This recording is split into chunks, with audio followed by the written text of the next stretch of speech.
Hi, this is Stefan Gonick, Soulmate Attraction Mentor and founder of the Soulmate Attraction Academy from findingtheloveyouwant.com.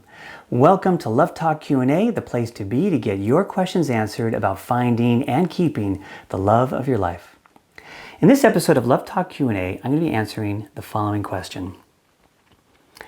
Hi, Stefan. I'm very afraid to approach or talk to a woman because even before going over to her, a lot of questions come into my mind. Like, what if she does not respond well? Or what if she doesn't like me? Or what if she even makes fun of me? How can I overcome this?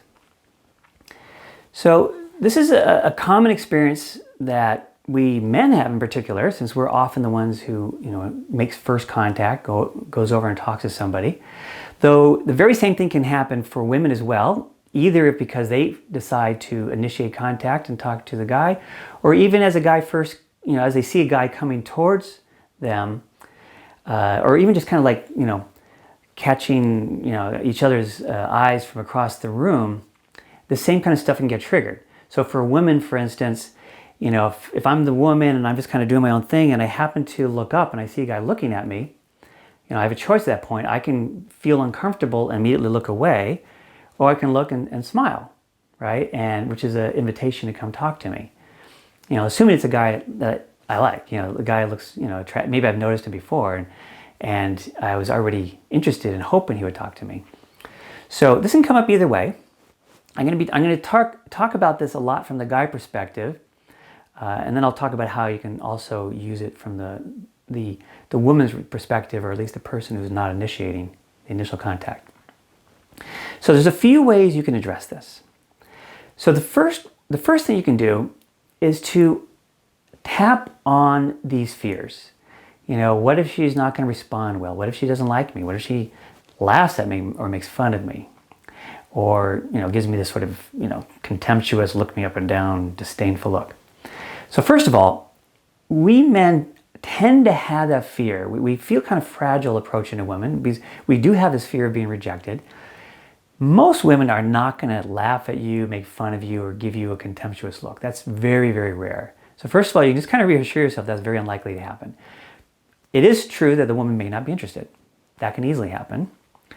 And one of the things you can do, like I say, is to tap on it. Like, even though I'm afraid she's not going to be interested, or maybe I'll even include the extreme cases, even though I'm afraid she might make fun of me, even though I'm afraid she will reject me, won't be interested, I deeply and profoundly love and accept myself. And then I can tap on that, like right before a party, or if I'm at a party and there's a woman I want to talk to, I might go in the bathroom and do some tapping on and trying to clear out some of the fear enough to make it more manageable. But there's some other things we can do as well. I mean, that's a powerful one. That's a really good one. So I do recommend doing that. But there's some other things we can do. And let's talk about the impact that fear has on us. So if I'm having this fear, and this is something I dealt with too, and I'm anticipating, or I'm afraid of a negative reaction from the woman, the result of that is my attention is going to be turned inward, and I'm going to be imagining a negative response, right? Being judged, being rejected, being turned down, things like that. So my intention is inward. And when we're at a party trying to meet people, we don't want our attention to be turned inward. We want our attention to be turned outward. We want our attention to be another person, like, oh, who are you? I'm curious to get to know you. I wonder if it's going to be fun to talk with each other.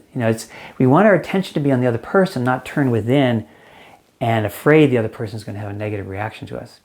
If we approach somebody with our attention turned inward, that comes across to the other person, so it becomes a self-sabotaging thing right off the bat before we open our mouths. As we're just walking towards the person, if we have our attention turned inward, our energy is a collapsed energy, and the other person picks up on that, and it's not that appealing. So we're actually more likely to get a negative reaction. And when I say negative, I really just mean the person's not going to be interested. Not that they're going to make fun of us or something like that. But this, will come across maybe as a little insecure or something, and that'll be, a bit of a turnoff. If our attention is turned outward, and what we're focusing on is like, oh, you seem really interesting. I really would love to get to know you, and my attention's all on you and that. Then my energy is going to be expansive rather than contracted and collapsed, and it will be appealing. If you think about seeing other people do that, or even just somebody talking to us, if they're outwardly oriented, they're smiling, they seem friendly, they seem comfortable, that's very appealing energy. So that's what we want for ourselves. So there's a few ways we can achieve this, actually. Like I said before, you can tap on the fears. That's going to help a lot. But another thing we can do is to mentally, as we're heading towards the person, is to notice something that we really like about this person, which is the reason why we want to talk to them to begin with, right? And imagine saying it to that person in our mind as we're walking towards them. So let's say this person, let's say there's a woman and I've been watching her interact with people in this really lively, cool way. There's something about her energy I thought was really cool. I would just, as I was walking towards her, I can just be thinking in my mind, I'd be as if I was talking to her for real. I was going, wow, you have such really cool energy when you're talking to other people. Maybe I really want to come over and talk to you. And I'm really looking forward to getting to know you. So I'm thinking this thought. I'm kind of having this conversation with her as I'm walking towards her. Now, when I get there, I just say, I might just say, hi, my name's Stefan, and whatever, however I'm going to start the conversation. But as I'm thinking of this positive, appreciative thing that I'm like saying to her as I'm walking towards her, it puts my attention outward in this very positive energy, right? Just imagine I'm giving her a compliment in my mind as I'm approaching her. And that really helps. So I'm not thinking about, God, I don't know if she's going to like me. She may react badly, like, or that kind of energy. It's more like, you're really cool. I'd love to get to know you. And there's this positive outward energy.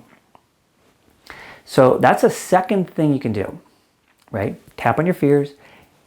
Say these positive things to her as you're walking towards her. Here's the third thing you can do. And that is practice a lot. If you try and talk to women, or if you're a woman, you're trying to talk to men or same-sex gender, whoever it is you're trying to talk to, our fear of rejection, which is really what this is about, will get less and less, ironically, the more times we go through this rejection and survive it. So we can try and talk to somebody, say it doesn't work out, and yeah, it feels bad, we feel rejected. Maybe we do some tapping on that. Even though I'm feeling rejected right now and I'm feeling bummed and discouraged, I deeply and profoundly love and accept myself. And I just tap on my fear of rejection, all this stuff, until I recover. And then afterwards I thought, okay, I survived. It wasn't that horrible. Yeah, I didn't like it. It was a little painful, but I survived. And I try again, happens again, I survived again. After a while, we start to get more and more relaxed. My stepbrother actually has a fun story that he tells over and over again. I don't even know if it's true or not, but it's a great story. And he was trying to address this same issue, and back when he was in college. And he wanted to get more comfortable asking women out. So he gave $100 to a friend of his, and he said, don't give me back this $100 until I've been returned down by 20 women. Okay, and so he was just going to practice, and he was on the college campus at like the student center or whatever.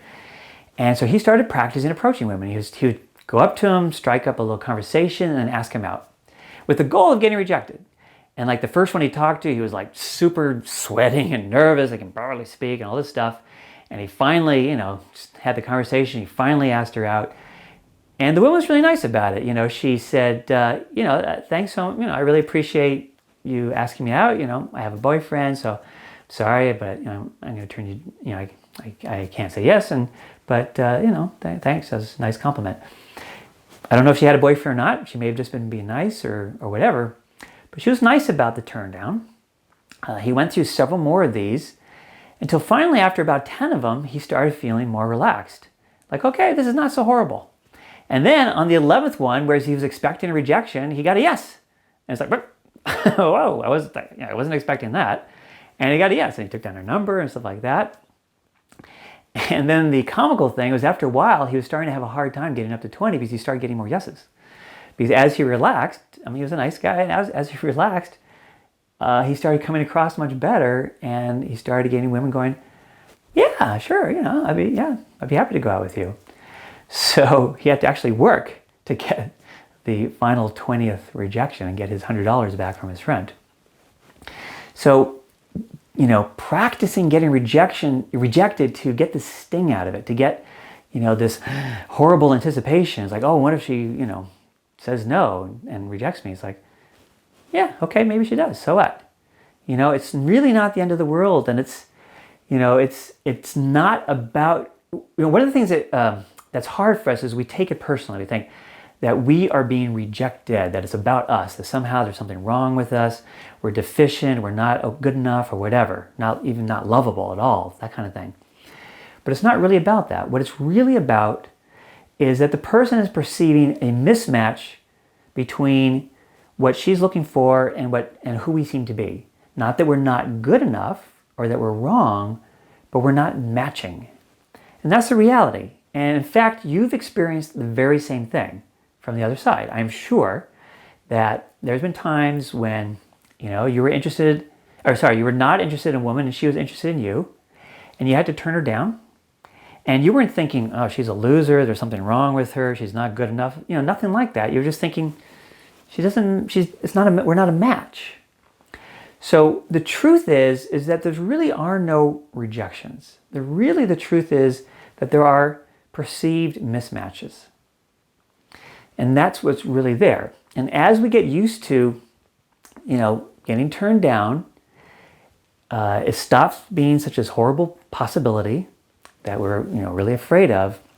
And then we can also start recognizing that, I'm not actually getting rejected here. This is, for whatever reason, this person is not perceiving us as a match. And that's okay, because there's times that happens the other way around where I don't perceive the other person as a match. And from that place, you start to relax, and then you'll notice that you start having better and better experiences where people start saying yes. Or here's ironies of ironies, you might see some person from a distance, you go, ooh, wow, she seems really cool, or he seems really cool. And you go over and talk to this person, and after a while, from talking to this person, you recognize this isn't a match. And then, as you're kind of winding down the conversation, you've changed your mind. It's like, okay, I'm not going to ask this person out.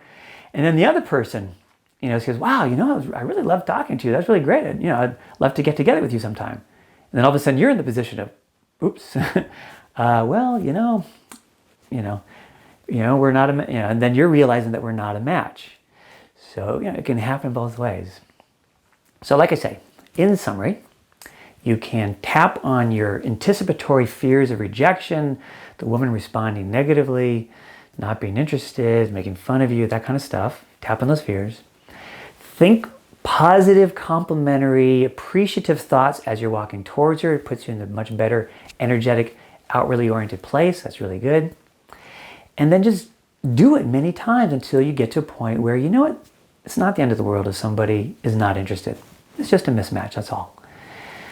So this will go a long way to helping you have better first contact experiences, shall we call it, towards, dating somebody. So I hope that was helpful. And I just want to say, no matter how long you've been looking, it really is possible for you to find the love of your life. I encourage you to read my free mini course, The 3 Secrets to Attracting Amazing Love. And you can learn a lot more about what it takes to attract, and keep your ideal partner. So hope to see you in the next episode of Love Talk Q&A. Thank you. Did you like this video? If so, click on the like button below, subscribe to this channel, and spread the love to your friends. And if you have questions about your love life, please submit them in the comments below, and your question just might appear in an upcoming episode of Love Talk Q&A. Also, if you would like to understand the 3 key blocks to finding love and how to attract your soulmate now, sign up for the free Finding the Love You Want mini course. Well, thank you for hanging out with me, and remember, no matter how long you've been trying, you really can have the life and love you long for.